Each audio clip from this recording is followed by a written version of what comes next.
Pablo, prisionero de Jesucristo, y el hermano Timoteo, al amado Filemón, colaborador nuestro, y a la amada hermana Apia, y a Arquipo, nuestro compañero de milicia, y a la iglesia que está en tu casa. Gracia y paz a vosotros, de Dios nuestro Padre y del Señor Jesucristo. Doy gracias a mi Dios, haciendo siempre memoria de ti en mis oraciones, porque oigo del amor y de la fe que tienes hacia el Señor Jesús y para con todos los santos.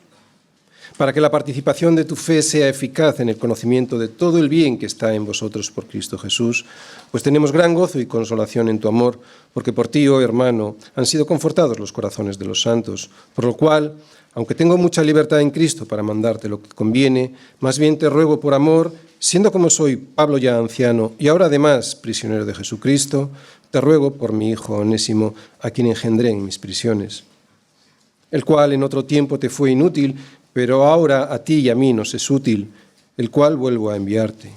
Tú, pues, recíbele como a mí mismo. Yo quisiera retenerle conmigo para que en lugar tuyo me sirviese en mis prisiones por el Evangelio, pero nada quise hacer sin tu consentimiento, para que tu favor no fuese como de necesidad, sino voluntario. Porque quizás para esto se apartó de a ti por algún tiempo, para que le recibieses para siempre. No ya como esclavo, sino como más que esclavo, como amado hermano, mayormente para mí, pero cuanto más para ti, tanto en la carne como en el Señor. Así que si me tienes por compañero, recíbele como a mí mismo, y si en algo te dañó o te debe, ponlo a mi cuenta. Yo, Pablo, lo escribo de mi mano, yo lo pagaré, por no decirte que aún tú mismo te me debes también. Si, hermano, tenga yo algún provecho de ti en el Señor, conforta mi corazón en el Señor. Te he escrito confiando en tu obediencia, sabiendo que harás aún más de lo que te digo. Prepárame también alojamiento, porque espero que por vuestras oraciones os seré concedido. Te saludan Epafras, mi compañero de prisiones por Cristo Jesús, Marcos, Aristarco, Demas y Lucas, mis colaboradores. La gracia de nuestro Señor Jesucristo sea con tu espíritu. Amén. En esta carta que Pablo le escribe a Filemón vemos fundamentalmente tres personas. A Onésimo, que es el esclavo que se escapó de su casa, de la casa de Filemón, porque le había robado algo, dinero probablemente a su amo, o le había causado un gran daño económico. Vemos también a Filemón, su amo, que era el anfitrión de esta iglesia en Colosas, porque era allí en su casa donde se reunía la congregación, y también vemos a Pablo, que escribe esta carta pidiéndole el perdón a Filemón por lo que Onésimo había hecho mal. Durante 2 semanas hemos estado viendo que esta carta es una carta sobre el Evangelio y el poder que tiene el Evangelio. Una carta que nos habla de 3 personas transformadas totalmente por este poder que tiene el Evangelio: Filemón, Onésimo y Pablo. También vimos como Pablo le recuerda a Filemón que ese poder que él, o que el Señor le transformó a él en el pasado, ahora puede seguir siendo poderoso y eficaz si se deja usar por el Señor. Que esa fe que él tiene no puede dejarla como un trofeo colgado en la pared de su casa, sino que tiene que ponerla a trabajar, no puede dejarla descansar. Básicamente es lo que le está diciendo Pablo a Filemón. Este es el motivo de por qué Pablo le escribe esta carta a su amigo Filemón. Que Filemón llegue a perdonar a su esclavo Onésimo y de esta manera Dios pueda ser glorificado por medio del amor y de la misericordia de Filemón. Ya lo había hecho antes Filemón, ya le había dado la gloria a Dios Filemón a través del amor y del gozo que había repartido a otras personas. Pero ahora la tarea se le complicaba porque había un problema muy serio entre el amo y el esclavo que debía ser resuelto. Por esta carta que Pablo le escribe a su amigo Filemón, sabemos que Onésimo tomó la decisión correcta volviendo a casa. Onésimo regresó a Colosas después de haber robado algo a Filemón o de haberle hecho algún gran daño económico, no sabemos exactamente qué. Además de eso, se había escapado de su casa, lo que añadía a ese delito aún una pena más grave. Así que regresar a casa lo que le suponía a Onésimo era o recibir el castigo que se merecía su rebeldía, o esperar la misericordia de Filemón. El castigo lo tenía seguro. Sin embargo, la misericordia dependía de básicamente 3 cosas: de Filemón, la misericordia de Filemón, de la mediación que Pablo estaba haciendo a través de esta carta, y del rescate que Pablo estaba dispuesto a pagar por lo que Onésimo había robado o dañado. Así que Onésimo tomó la decisión correcta, pero lo que iba a hacer Filemón cuando llegase Onésimo a su casa era una incógnita.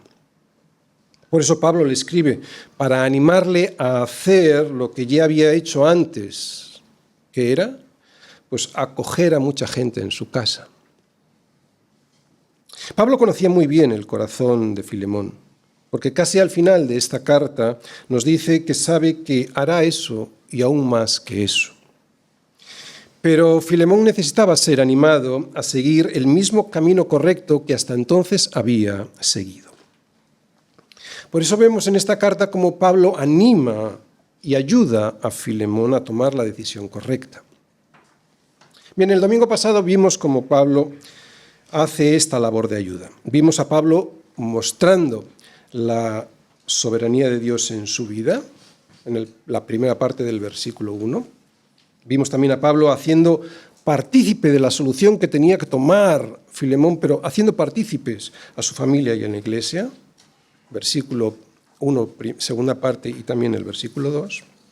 Vimos a Pablo mostrando cuál es la necesidad que tenía Filemón y su iglesia para poder solucionar este problema de la manera correcta. Esto lo veíamos en el versículo 3. Vimos también a Pablo orando por la vida de Filemón, y esto lo veíamos en los versículos del 4 al 5. Y también vimos a Pablo orando para preparar el corazón de Filemón ante la petición que le va a hacer. Y esto lo veíamos en el versículo del 6 al 7. Y aquí lo dejamos el domingo pasado, cuando Pablo le recuerda a Filemón que en ocasiones anteriores los corazones de los santos ya habían sido consolados por él. ¿Lo recordamos? Vamos a ello. Oración para preparar el corazón de Filemón, versículos del 6 al 7. Ora así Filemón, y además se lo escribe a Pablo, para que la participación, ¿recordáis esta palabra, koinonía? Significa comunión, para que la participación de tu fe sea eficaz en el conocimiento de todo el bien que está en vosotros por Cristo Jesús, pues tenemos gran gozo y consolación en tu amor, porque por ti, oh hermano, han sido confortados los corazones de los santos. Muy bien, Pablo conoce a Filemón. Pablo conoce a Filemón y sabe que muchos de los santos habían sido consolados por él en el pasado. Sin embargo, ora para que pueda seguir así. Ora y le escribe para que pueda seguir así, para animarle. Porque claro, sabe que no es lo mismo amar a los hermanos que no nos han hecho nada que amar a quien nos ha hecho daño, sobre todo si nos ha hecho mucho daño.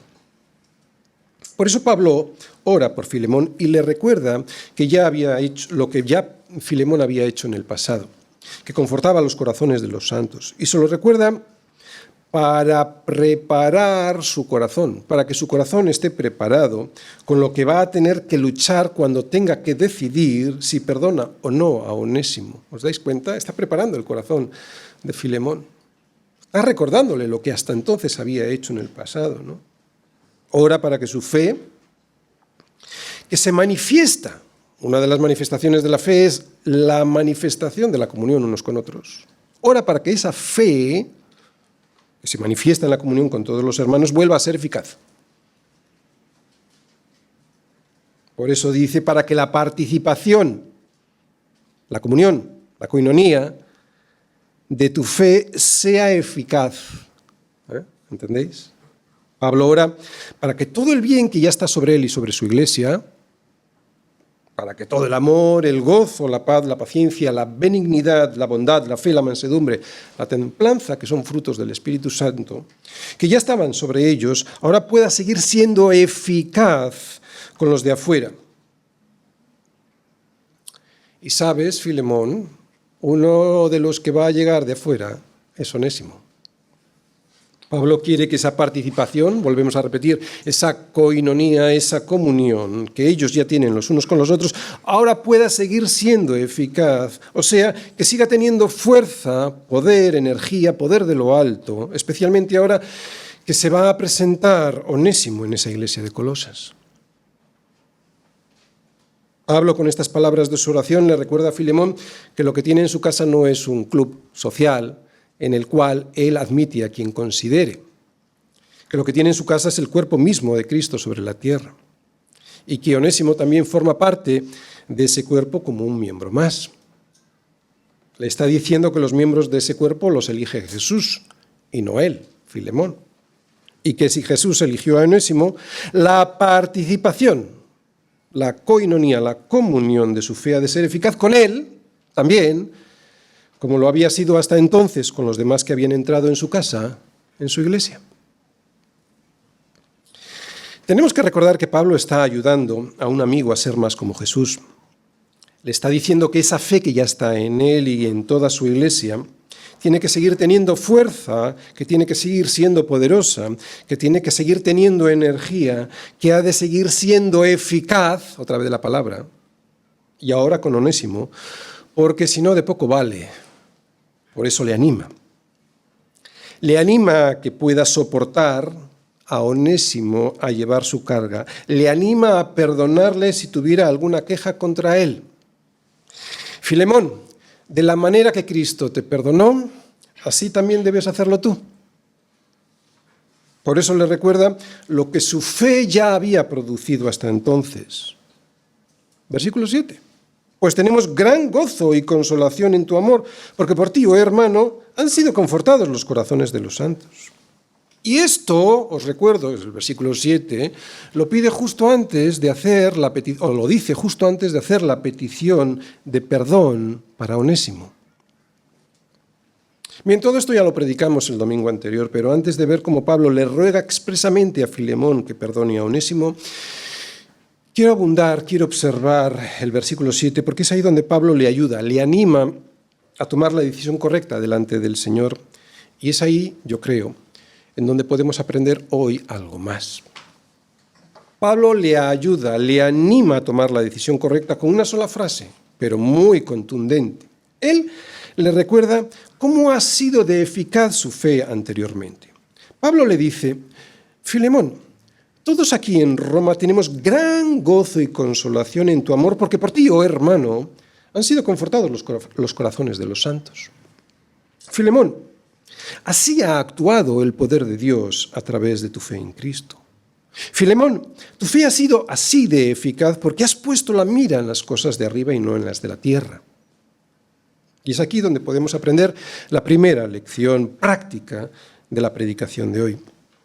Que la fe que tenemos en Jesús no nos fue dada solo para que pudiésemos ser salvos y ya está, sino para que pueda tener un efecto en los demás. La fe es un regalo de Dios para que podamos ser salvos, como está escrito, mas el justo por la fe vivirá.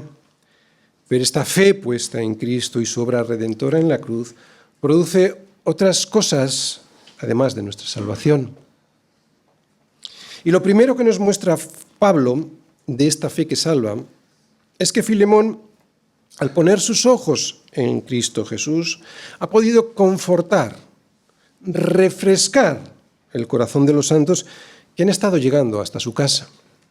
Filemón, al igual que Jesús, ha podido ser un refresco, un descanso a todos los cansados que entraban por la puerta de su casa. Y digo al igual que Jesús porque el verbo usado en Mateo 11:28, que dice así, venid a mí los cargados, los que estáis trabajados y cargados, y yo os haré descansar, anapao, en griego, es el mismo verbo traducido en este pasaje de Filemón por confortar. Descansar, confortar. Así que aquí podemos ver un primer fruto de nuestra fe puesta en Jesús. Pero además hay otros frutos que se derivan de este, o sea, de que nosotros podemos a través de nuestra fe confortar a los demás. Y esto es lo segundo que aprendemos. Porque Pablo dice que ese amor de Filemón por los demás, que les ha confortado a esos demás, a esos otros que entraban en su casa, resulta que ahora a él y a todos los que están en Roma con él les ha llenado de gozo y de consolación. Este gozo y consolación que siente Pablo y los que están con él son algunos de los efectos que produce nuestra fe en Cristo en los demás hermanos, ¿no? Cuando ponemos nuestra fe a trabajar.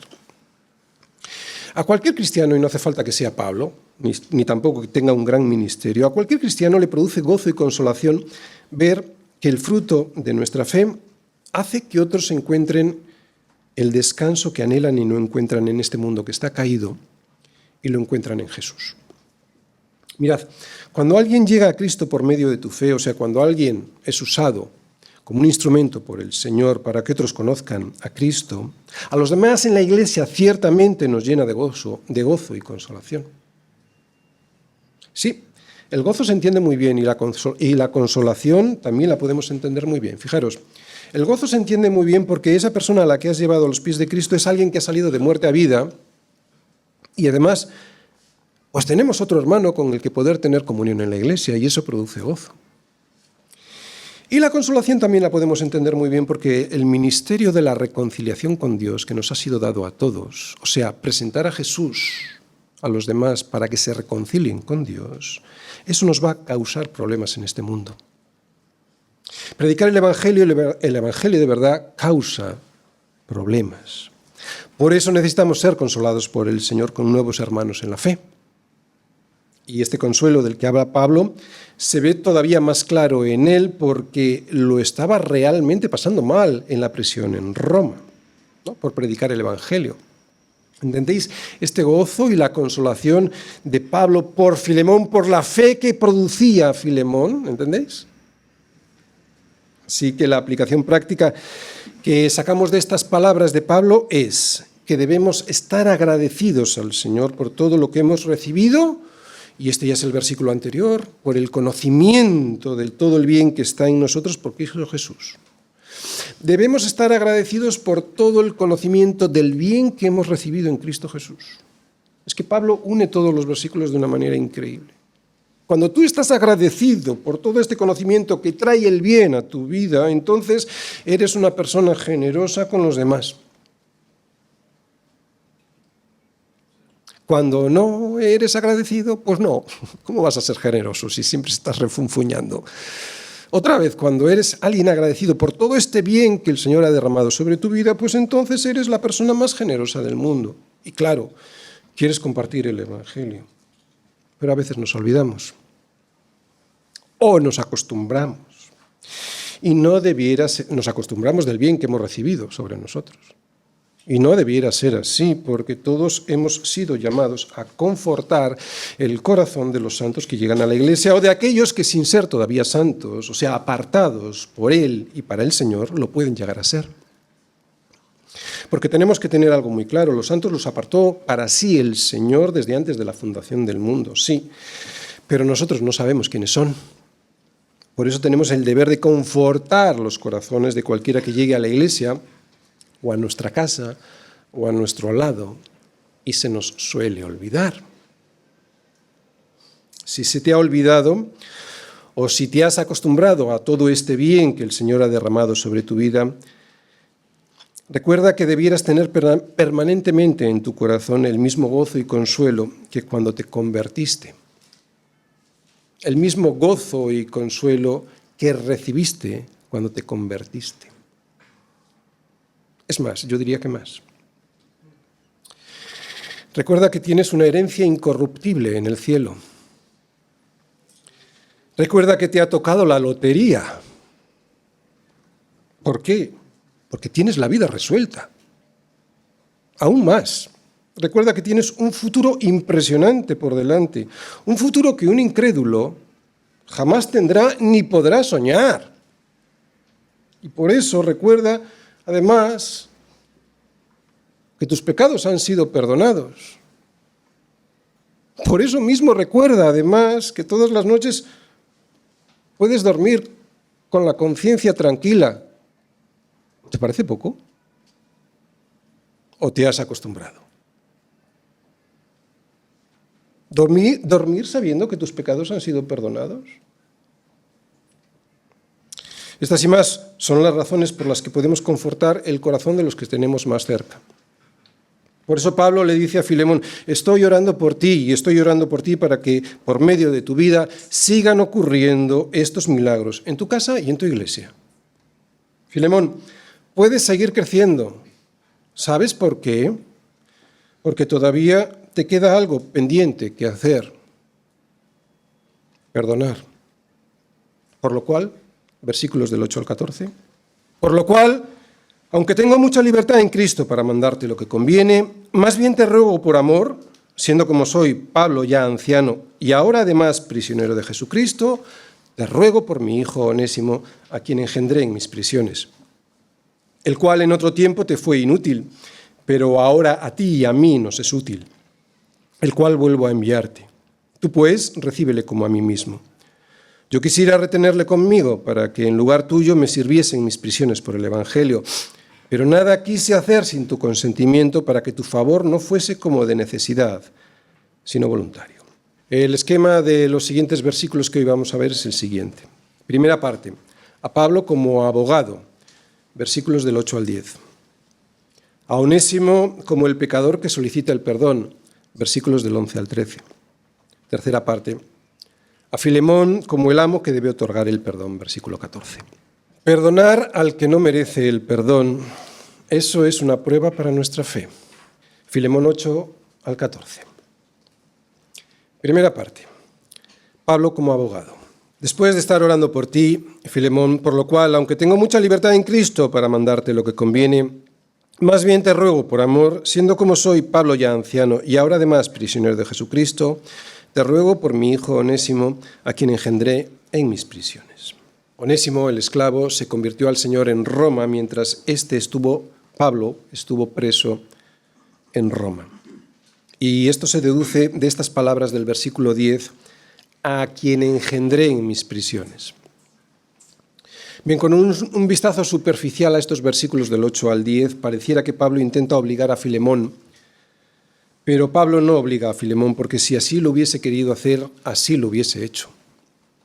Pablo tenía carácter y encima tenía autoridad. De hecho, Pablo no comienza esta carta como todas sus demás cartas en el Nuevo Testamento, con un Pablo apóstol de Jesucristo, sino con un Pablo prisionero de Jesucristo. Prisionero de Jesucristo. Es curioso porque esto es muy interesante. Es interesante porque es significativo. Y lo es porque esto nos muestra que no pretendía usar su autoridad como apóstol, sino su ejemplo de sufriente. El ejemplo de alguien que estaba sufriendo por presentar el Evangelio a los demás, sufriendo y pagando por ello con la cárcel. Es de alguna manera como si le estuviese diciendo a Filemón, ahora te toca a ti sufrir, Filemón. Te toca perder para ganar. Y es así, el amor es así. Lo sabemos muy bien los que estamos casados, ¿verdad? En el matrimonio, para ganar te toca perder. Pablo es un abogado que ruega por su defendido. Pero hay algo muy interesante en esta forma de presentarse, porque si Pablo hubiese escrito esta carta como un apóstol, si con la autoridad de apóstol que él tenía le hubiese exigido a Filemón el perdón para Onésimo, entonces Filemón hubiese perdido por el camino uno de los propósitos que tenía preparado Pablo para él.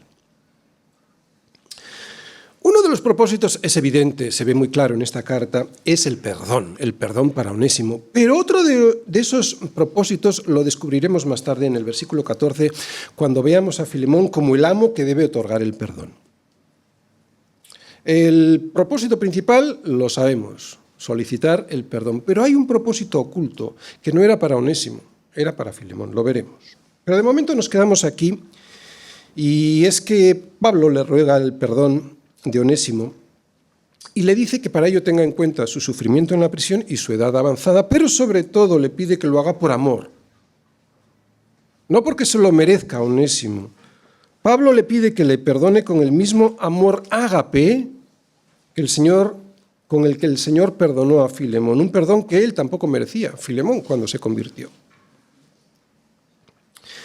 Pero es que además, como he dicho antes, lo que pretendía Pablo, al tocar el corazón de Filemón, no era tanto manipularle, era asegurarse de que Filemón tuviese un premio en los cielos. Como ya os he dicho antes, este propósito que pretende Pablo con Filemón lo veremos después en el versículo 14. Como digo, Pablo no manipula, porque si quisiera hacerlo lo hubiese hecho.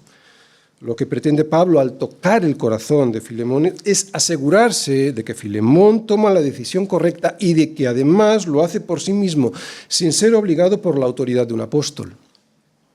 De todo esto podemos aprender mucho, porque estamos y sabemos que nosotros no podemos tomar las decisiones basados en una obligación religiosa, ¿entendéis? Tiene que ser a través de un corazón transformado.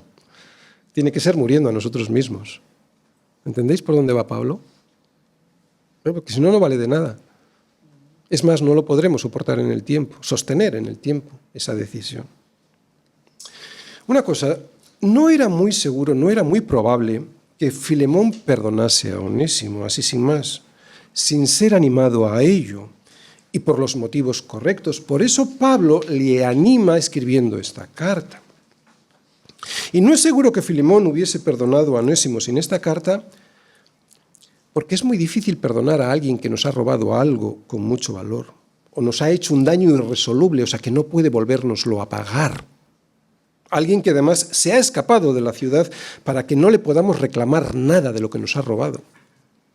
Es muy difícil perdonar a alguien así. Yo creo que este es el motivo oculto por el cual Pablo escribe esta carta. Y este motivo es que Filemón necesitaba ser animado para que pudiese perdonar a Onésimo de corazón y no por obligación religiosa. Es una carta dirigida a Filemón, sin duda.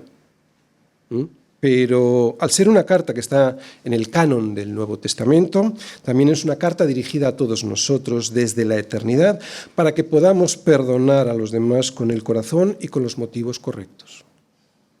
O sea, por amor ágape, que no es el amor que el mundo conoce,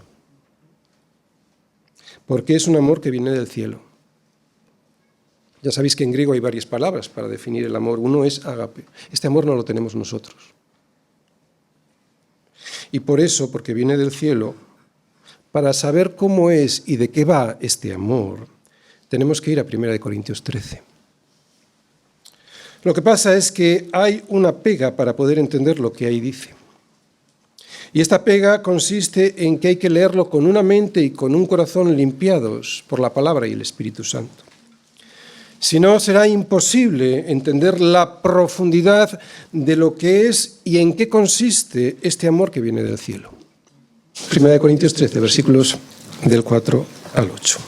El amor es sufrido, es benigno, el amor no tiene envidia, el amor no es jactancioso, no se envanece, no hace nada indebido, no busca lo suyo, no se irrita, no guarda rencor. No se goza de la injusticia, mas se goza de la verdad. Todo lo sufre, todo lo cree, todo lo espera, todo lo soporta. El amor nunca deja de ser. Solo con un amor así en el corazón, tú y yo podremos perdonar a un hermano en la fe. Solo con un amor así en el corazón, se puede perdonar de la manera que Cristo nos perdonó, sin condiciones previas, sin esperar nada a cambio. Y aunque hay que amar a los que nos ofenden, aunque no nos pidan perdón, Pablo no está hablando de eso ahora. Pablo lo que nos está mostrando en esta carta es el perdón que se le debe a un hermano que ha venido arrepentido. Lo que Pablo nos está mostrando en esta carta no es el perdón a los de afuera, sino el amor y el perdón en la Iglesia. Y también nos está mostrando que a veces necesitamos a un hermano como Pablo para ayudarnos a hacer lo que tenemos que hacer y así restaurar lo que se rompió. Volvemos a leer estos versículos y ahora lo entendemos mejor, versículos del 8 al 10. Por lo cual, aunque tengo mucha libertad en Cristo para mandarte lo que conviene, más bien te ruego, por amor ágape, siendo como soy Pablo ya anciano y ahora además prisionero de Jesucristo, te ruego por mi hijo Onésimo, a quien engendraré en mis prisiones. Con estas palabras, Pablo introduce su petición a Filemón para que perdone a Onésimo. Palabras que, como hemos visto, reflejan el amor que Pablo tenía por todos aquellos que formaban parte de la Iglesia de Jesucristo. Pablo siempre buscando la restauración del otro y el beneficio del que restaura. Esto aparecerá más claramente, como os he dicho antes, en el versículo 14, cuando veamos a Filemón como el amo que debe otorgar el perdón. Muy bien, hemos visto a Pablo como abogado. Veremos a Filemón como el amo que debe otorgar el perdón. Pero ahora vamos a ver a Onésimo. Segunda parte. Onésimo como el pecador que solicita el perdón, el cual en otro tiempo te fue inútil, pero ahora a ti y a mí nos es útil, el cual vuelvo a enviarte. Tú, pues, recíbele como a mí mismo. Yo quisiera retenerle conmigo para que en lugar tuyo me sirviese en mis prisiones por el Evangelio. Bien, vemos que el Onésimo que Pablo le devuelve a Filemón era un Onésimo muy diferente a aquel que le había robado y que luego se escapó de Colosas a Roma. Es lo primero que dice de él, el cual en otro tiempo te fue inútil, pero ahora a ti y a mí nos es útil. Onésimo había sido un esclavo inútil, pero se convirtió en uno útil, alguien que mientras estuvo en Roma se encargó de cuidar a Pablo en la prisión. Fijaros, el arrepentimiento de Onésimo queriendo volver a casa y este servicio fiel a la Iglesia a través de Pablo sirvieron o convencieron a Pablo de que ahí había una verdadera conversión. Y es algo que podemos también nosotros ahora aprender o reafirmar. Creo que es algo que nosotros podemos usar como un termómetro para saber hasta qué punto nuestra conversión es real o no. Arrepentimiento y servicio. Primero, si hemos estado dispuestos a volver a casa a ser juzgados por el Padre, llevando una carta de Cristo en nuestra mano en la que Él solicita el perdón, pero porque reconocemos nuestra condición. Arrepentimiento. Y servicio. Si el servicio que hacemos al Señor es algo que se puede concretar, si es algo que se puede ver de alguna manera. Y no estoy diciendo tanto que lo tengamos que ver los demás, porque el servicio a la Iglesia es algo fundamentalmente entre el Señor y yo. Pero es cierto que el servicio al Señor siempre se vea, aunque no sea su función la de verse. Darle a Filemón estas noticias sobre Onésimo, o sea, que se había arrepentido y que estaba sirviendo a Pablo, seguro que le haría a Filemón su corazón alegrarse. Era justo y necesario que Filemón lo supiera para que pudiera tener comunión con él y perdonarle. Como ya hemos dicho, para poder tener comunión de verdad en la Iglesia, para poder ser parte de la Iglesia, para ser aceptado como un miembro del cuerpo de Cristo, no se trata de perdonar a aquel que no ha pedido perdón, ni regresa a casa reconociendo que no hay motivos en él para ser perdonado. Todo lo contrario. Onésimo dio prueba de su conversión con el servicio que hizo a la Iglesia al servir a Pablo y dio prueba de su arrepentimiento, de que su arrepentimiento era genuino, al atreverse a volver a casa a pedir perdón, arriesgándose a no ser perdonado porque sabía que no había nada en él que acreditaba que era justo.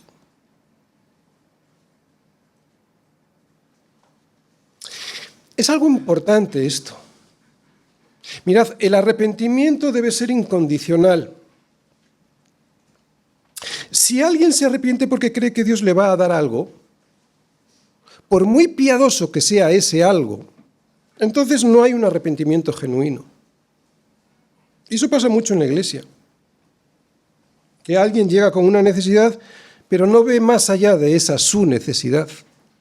Y muchas veces no ve más allá de esa su necesidad porque quien le predica no le muestra más allá de esa su necesidad.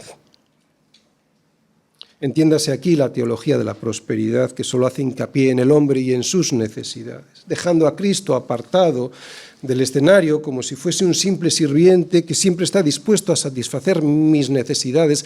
Faltaría más porque yo lo valgo.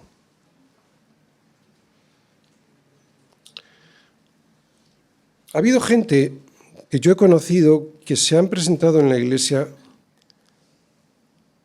queriendo restaurar su matrimonio, que su mujer volviese o que su marido volviese con él. ¿Es una petición piadosa? Claro. Pero si basas tu arrepentimiento en eso, pues no. No es tu necesidad, por muy piadosa que sea. Es la necesidad de reconocer quién eres. Te dé Dios o no te dé lo que andas buscando. Si no es así, no hay arrepentimiento genuino. Y Onésimo es un ejemplo de pecador arrepentido que solicita el perdón sabiendo que no se lo merece, sabiendo que ese perdón, si se lo dan, siempre será un regalo, nunca un privilegio.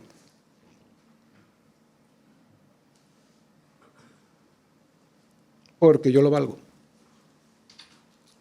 Y llegar a esta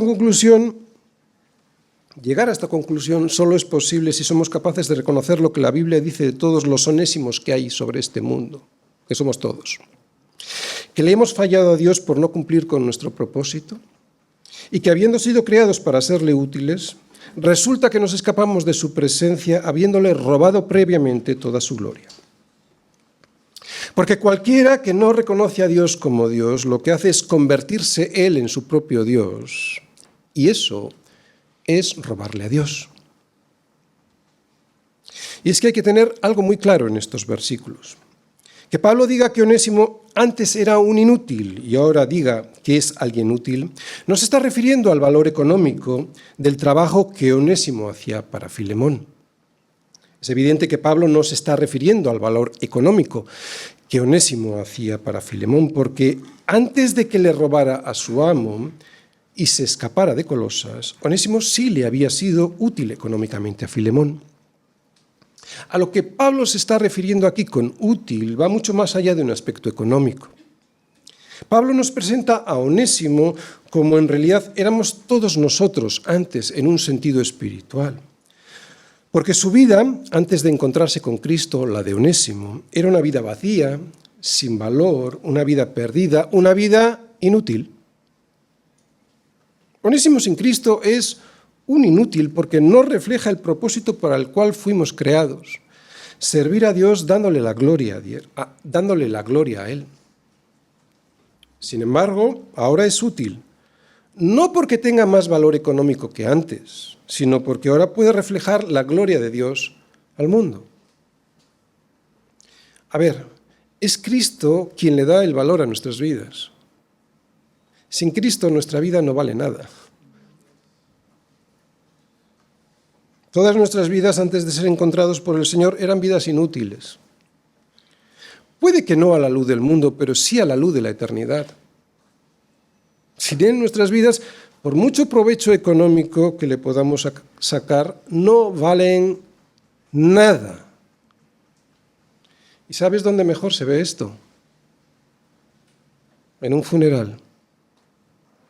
Allí cualquiera puede comprobar que por mucho valor material que hayamos podido acumular, que por mucho provecho económico que hayamos podido conseguir, que por muy alto que hayamos conseguido volar, todo esto sin Cristo no vale nada. Y todo esto sin Cristo no vale nada porque todo eso lo hemos conseguido sin darle la gloria a Él y se lo hemos robado. Porque todo eso era de Él. Y encima nos escapamos con lo robado. Y la prueba de que todo eso era de Él es que nos vamos de esta vida sin nada de todo eso. Qué bueno es haber sido encontrados por Pablo antes de haber sido encontrados por Filemón, ¿verdad? Porque gracias a la carta de Pablo ahora podemos llegar ante Filemón con la garantía de que interceda y que pague por nosotros lo que debemos y poder ser perdonados. Pablo le devuelve a Filemón lo que era suyo, su esclavo, pero transformado. ¿Os dais cuenta? Esto es lo que hace Cristo con nosotros. Nos devuelve al Padre, éramos suyos, pero nos devuelve transformados. Esto es lo que hizo el Hijo con el Padre en una cruz, pagar lo que debíamos y devolvernos a casa limpios. Por eso ahora le dice a Filemón, recíbele como a mí mismo. Ahora puedes hacerlo, antes no. Antes solo tenías un esclavo y además era un esclavo inútil, pero ahora es como si me recibieras a mí mismo. ¿Os dais cuenta la similitud entre Cristo y Pablo en este sentido? Es como si me recibieras a mí mismo. Es lo mismo que hizo Cristo con nosotros. Así es el amor de Dios. Para entender bien estos versículos hay que ponerse en el contexto, en la situación histórica de aquel tiempo, para entender mejor la imagen del amor de Dios que nos transmite esta carta. Pablo le pide a Filemón que perdone a Onésimo, que no le dé el castigo que merece, porque si en algo te dañó o te debe, ponlo a mi cuenta, dice Pablo. Yo lo pago. ¿Os fijáis? Digo que hay que ponerse en ese contexto de la esclavitud histórica, porque Pablo lo que está haciendo con esto es destrozando la esclavitud. Es lo mismo que ha hecho Jesús, destrozando la esclavitud del pecado. Yo lo pago. Pablo estaba dispuesto a pagar lo que Onésimo había robado para que pudiese ser acogido en casa, pero no ya como un esclavo, sino como si fuese Pablo mismo quien apareciese por su casa. Es increíble. Y aunque él le quiera retener consigo para que le sirviese en sus prisiones, reconoce que Filemón tenía autoridad sobre Onésimo. Por eso le devuelve, versículo 14. Filemón como el amo que debe otorgar el perdón. Pero nada quise hacer sin tu consentimiento, para que tu favor no fuese como de necesidad, sino voluntario. Muy bien, aquí Pablo, con esta forma de dirigirse a Filemón, pretende un doble propósito. El primero está muy claro y ya lo sabemos. ¿Cuál era el primer propósito? Conseguir el perdón de Onésimo, que Onésimo fuese perdonado. ¿Por qué? Pues porque había reconocido su culpa y volvía a casa. Pero había un segundo propósito: conseguir que Filemón ganase un premio en el cielo por haber perdonado voluntariamente a Onésimo. Premio que no obtendría si lo hubiese hecho como una obligación religiosa de obediencia al apóstol Pablo. Bien, si lo hubiera retenido conmigo en la prisión en Roma, nos dice Pablo, no hubiese sido de provecho para ti, porque seguramente, Filemón, hubieses obedecido, hubieses aprobado mi decisión.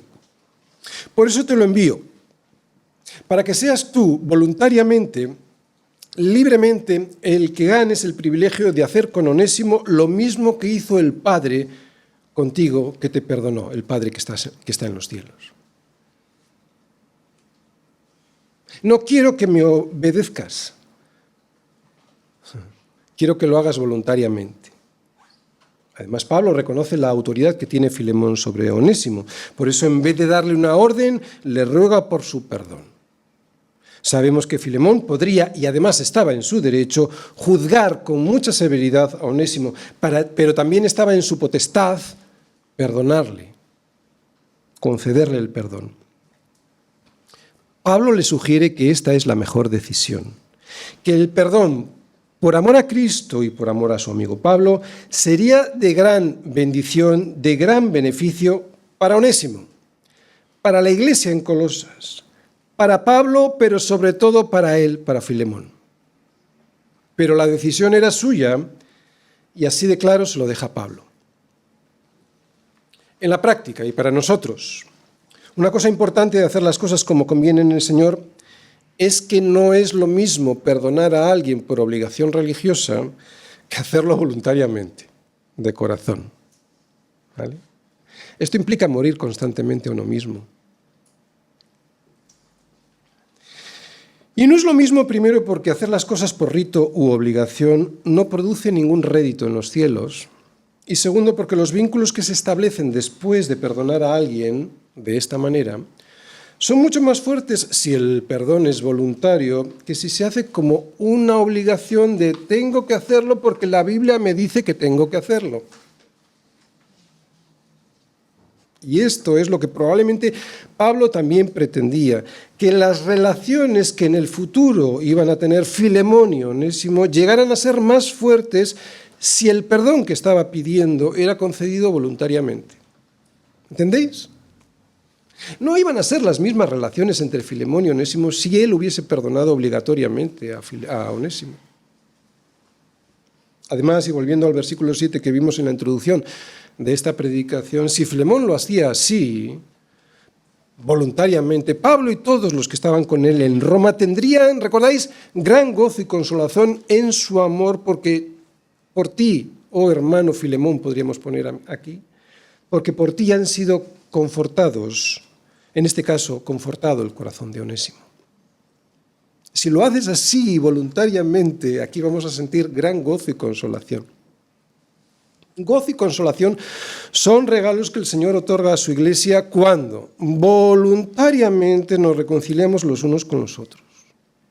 Así que podemos comprobar cómo esta carta tiene el propósito de conseguir que Filemón haga bien las cosas y al mismo tiempo que el beneficio sea para toda la Iglesia. No solo para Onésimo, no solo para Filemón.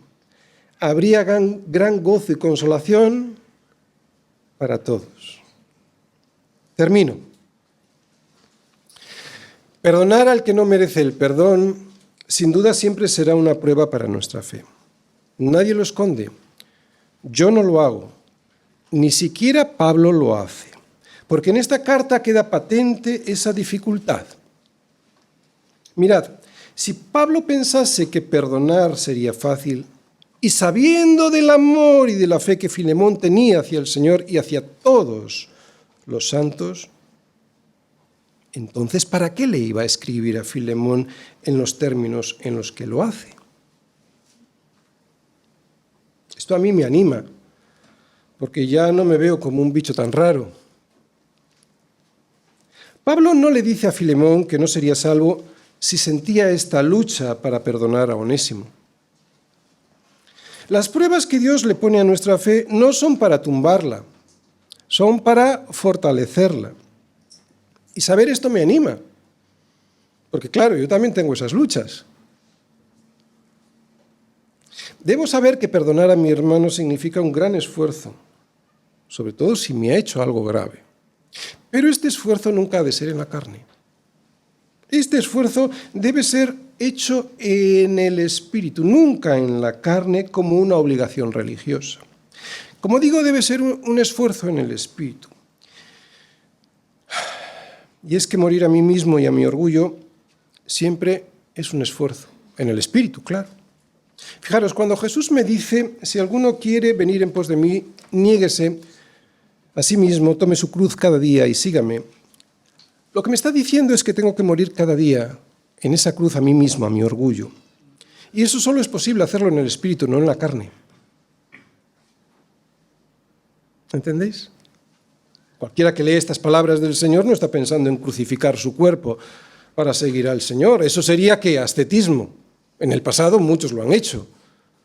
Pero es ridículo, esto no es lo que dice el Señor. Lo que se entiende o se debiera entender es que cualquier cristiano debe crucificar su viejo yo todos los días para seguir a Jesús y de esa manera poder tener su mismo carácter. Evidentemente no es en la carne, es en el espíritu. Este carácter es el que hará que podamos perdonar de la manera que Cristo nos perdonó. No hay otra forma. Por eso el problema del perdón para poder tener comunión, otra vez, por eso el problema del perdón para poder tener comunión, que es de lo que habla esta carta de Pablo, comunión en la Iglesia, es un problema doble. Es un problema para Onésimo, pero también es un problema para Filemón. Para Filemón, porque uno debe ponerse en el lugar del Padre para perdonar y hacerlo con el mismo amor que Él nos ha regalado previamente a nosotros a través de la muerte de su Hijo en la cruz. Y yo no creo que sea nada fácil para un padre entregar a su hijo para morir por algo de lo que no tiene culpa. Pues en ese lugar tenemos que estar nosotros a veces al perdonar. Y un problema para Onésimo, porque tenía que arrepentirse de su pecado y volver a casa para someterse al juicio de Filemón. Así que los dos tenían un problema que debía resolverse en Cristo. Pero previamente debían asomarse al abismo de su corazón. Es peligroso asomarse al interior de nuestro corazón porque todos sabemos, o al menos intuimos, que lo que vamos a ver allí es un abismo muy negro que no nos va a gustar. Pero es necesario hacerlo.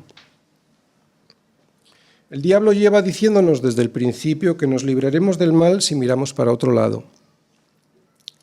Pero eso es anestesiar nuestra conciencia. Por eso hay que mirar dentro de ese corazón. Hay que mirar allí para conocer y reconocer nuestra culpa. Por eso solo Cristo sobre una cruz nos trae el único mensaje posible para vencer el mal. Morir a nosotros mismos junto a Él en esa cruz.